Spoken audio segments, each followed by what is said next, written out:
Right. So I've been enjoying the program. And you know what? Lately, when it comes to, fighting for women, advocacy and all that, yeah, I'm big on that. But I'm also big on equality. If you're trying to preach equality now, we want things to be done right. We're trying to say, okay, women, we want equality. I think it just has to go both ways. Now, I just realized something that it seems like many men don't speak up. Because, I was speaking to one of my, my bosses. He's also Nigerian. He's one of the consultants here. And I was like, oh, I think he saw one of my comments somewhere. And I was like, it seems like that he saw the picture that looked like me and all. I said, yeah. We do this, we do that and all that. And he was like, do you know a lot of men don't speak in this UK, and a lot of men have been going through harrowing experiences. So I was like, not really, yeah, we know that, but many of these men do this, do that, and all that. And when he started telling me instances, he himself, and he told me a story that really shook me. And since then, if you guys notice, I've been a bit, of course, not I've not really been loud about, supporting, but I tend to, be more critical and say, okay, what is the problem? What's the actual issue here? Don't let's be quick to just jump on that bad wagon and just say, oh yeah, this man did this man did that. Let's all be fair to everybody. If you know you don't want to end up with someone, please don't take money from them. Someone, okay, like I also heard of this story about someone, here in the UK, you can come for masters, and somebody, you got your spouse will be your own dependent, like you come on a spousal visa. Yeah. So they both came here. Of course, the guy is a husband. He was the one that raised the money for the visa, because that was like a route for him to, for both of them to jackpot now. And we know, we might say, oh, he too should try and get, our abilities are different, Yeah, some people are smarter than others.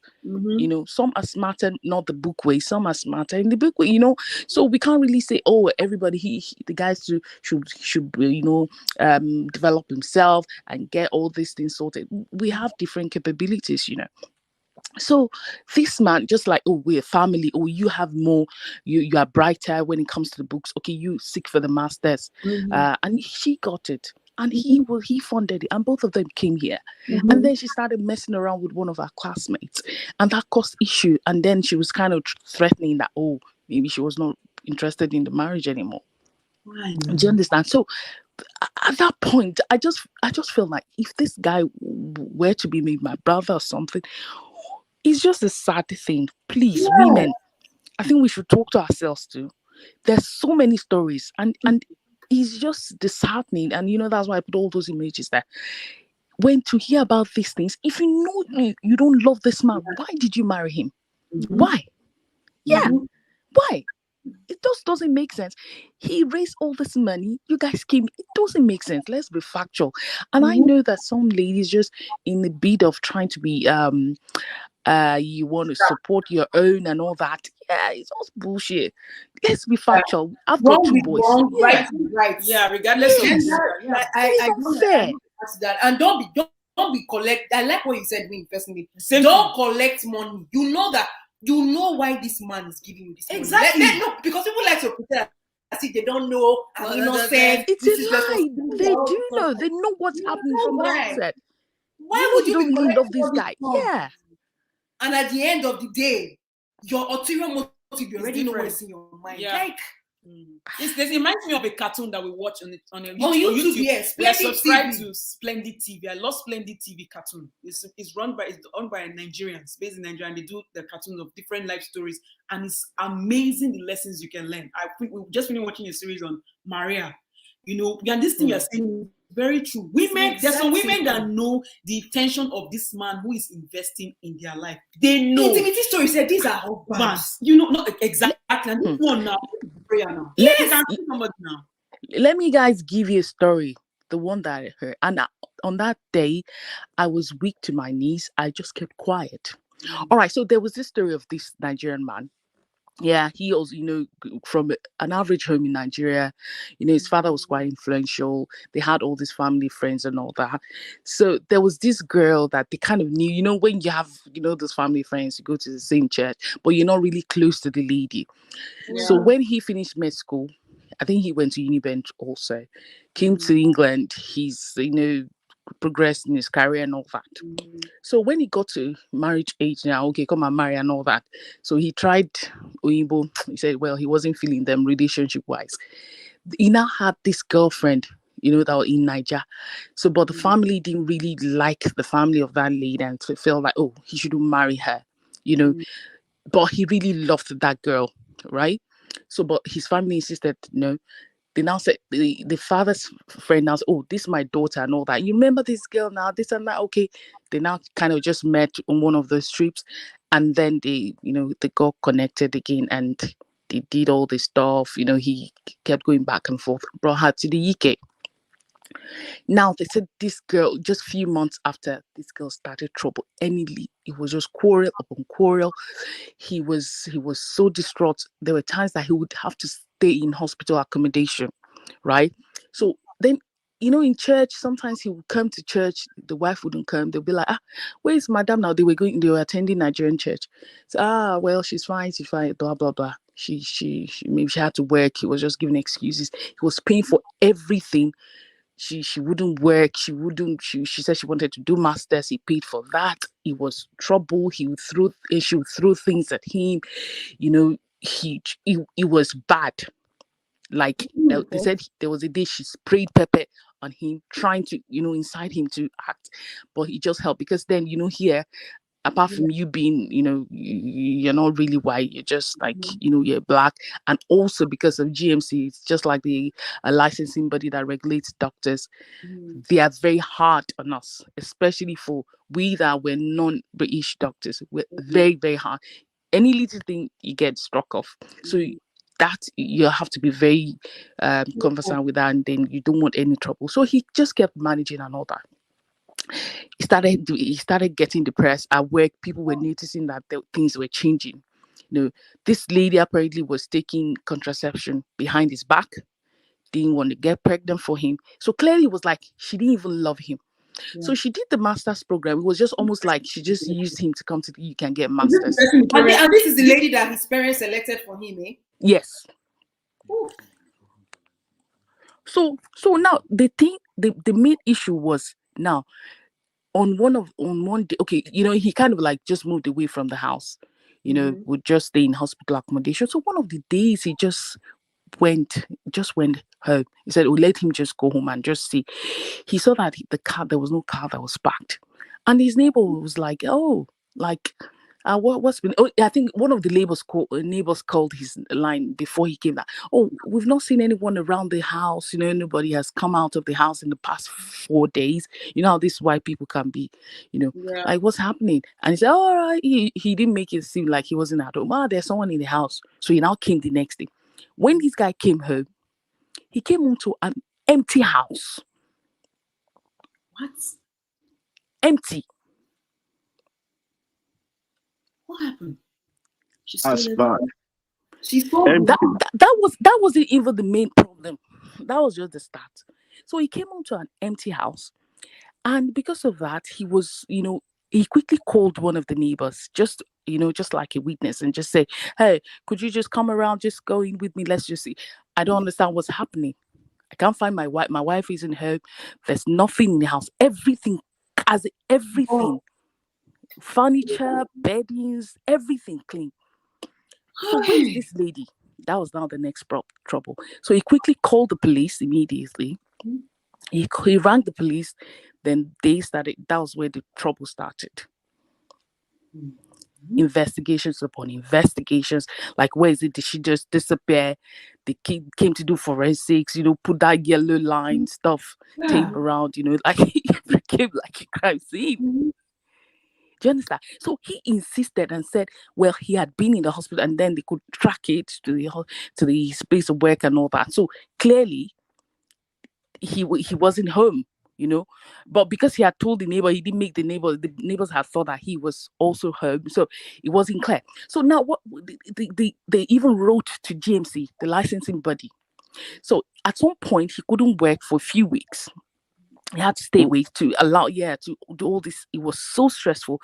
So they now traced this lady and through the cameras, and they saw that she flew out of the UK, flew into Nigeria, landed in Lagos. All right. And they also saw that she flew out of Lagos, but didn't land back in Heathrow, nor any of the airports in England or the UK. All right. So clearly, they saw that she left on her own without, she wasn't coerced or anything like that. It was until they got that before they allowed this man go. Oh my God. All right. So immediately that happened, he called his father and said, your friend's daughter. Immediately even they called home. They said, oh, they said they didn't know, they hadn't seen her in Nigeria and all that. It was after a while, so a few weeks, that her sister now, she said, well, she felt guilty and all that. Now said, oh, it looks like she has a boyfriend in America. So that meant that the next time she flew out of Nigeria, she went to New York. So they now employed a private investigator to go and it sounded like a Nollywood film. I'm telling you, serious stuff. They now sent a private investigator to try to trace her wherever she was. And then they found out that, yeah, she was with this guy. They took pictures, took videos of her, and brought it back to her parents, and everybody knew what it was. And this guy's father's friend, the friend who this guy's father actually apologized to the guy and said, I'm sorry for almost imposing my daughter on you. It was clear that maybe she didn't even love you at all, and all that. But do you know the stress, especially with this license hanging, with that kind of case hanging over your head? No. A woman of doom. That's crazy, man. Can you guys imagine that? They know that this girl is a nuisance variable. They know. And that kind of guy would not come out to say it out to everybody. He would only tell his friends, it could just be one-on-one discussions like this. He didn't deserve that. Mongo Park women. Yes. So I think we need to also put that emphasis on human beings. It's almost, it just depends on the power play here. When they come here, we do also, it's almost like what the guys do back in Africa. So please, I think it's just based on humanity. All of us should do what is right. Please stop scamming people. If you know you don't love this person, don't get their money. Don't do that. If you know there are problems, why don't you communicate? Sit down and talk to this person. This is what's going on. Try to do that. It's unfair. Yeah. I think we don't even have conscience in Nigeria again. In fact, the level of decadence today is even worse than in the last 5-10 years. Now people don't even have conscience again. They don't have conscience again. Using relationship for upgrade. That's exactly what we think. How can you do for this lady? I think she just go on masters. It was clear that she didn't love this guy. So why did you allow your father to talk you into that marriage? And then you just disappeared through everything. Apparently, you know what she did? Yeah. Few days before, she had arranged with some company like that. Sold everything. Hey, something that you did not work for. Then you think that when she goes to America, it will be good for Kama is waiting in the front now. That's the thing. Kama is waiting in front. You can imagine families that have irresponsible children, whether son or daughter, they know. They just look for where they see a good family, they will pin them there and say, this person will influence my daughter or my son to be good. But you know what really got me worried about this story? Because then the girl wasn't like she came from a poor home.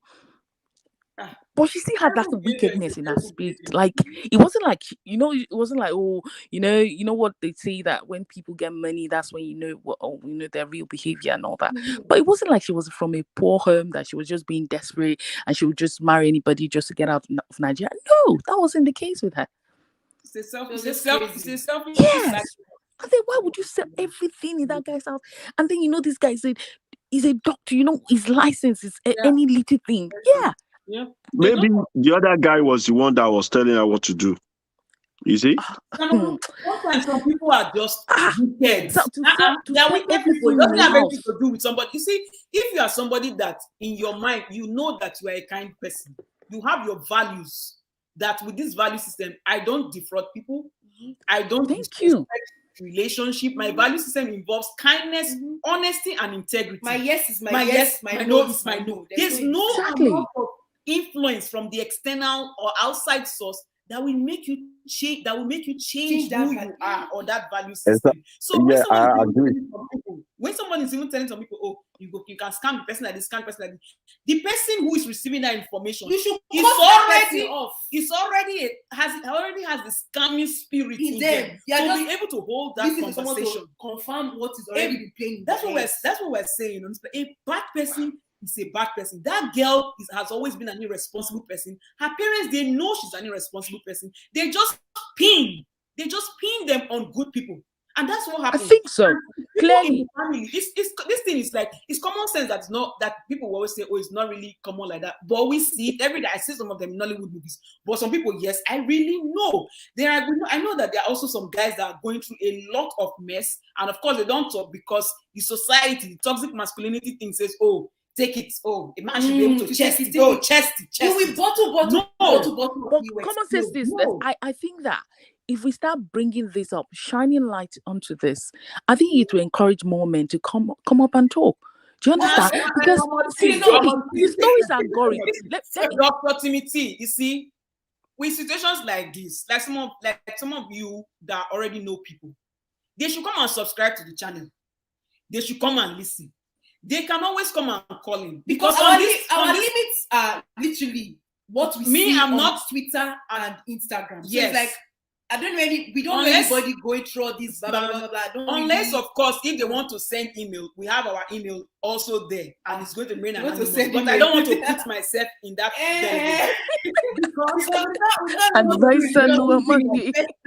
because you people know us as the common sense sisters. Number one, logic is very, very important to me. I don't care the gender. I'm not always right. That's why you people ask for this debate platform, and that's why it's here.